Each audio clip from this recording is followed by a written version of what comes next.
สบายดีมูเพื่อนเลโพซี่ทุกคนเนาะวันนี้มาพบกับเลโพซี่ชาแนล2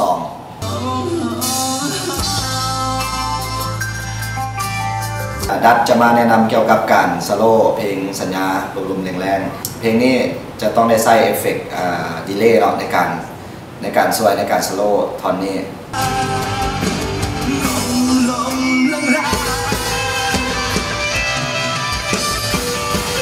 มาเริ่มกันที่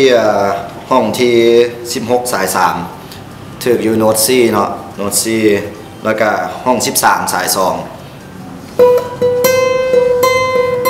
กับสาย2ห้อง15กับห้อง12สาย1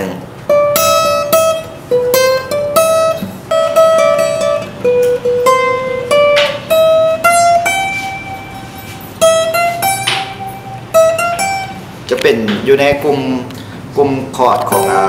Major Scale Do เนาะ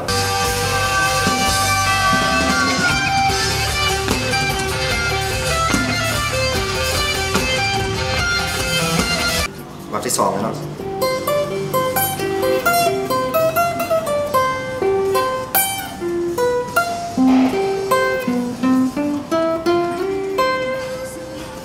ในวักนี้อาจจะงงกันเนาะเพราะว่า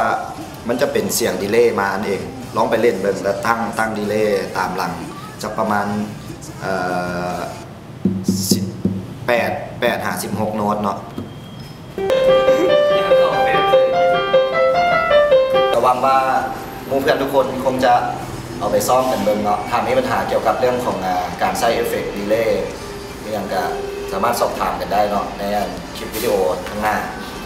ว่าจะได้พบกันกับเลโพซี่ชาแนล3เนาะดัดเลโพซี่ขอบใจ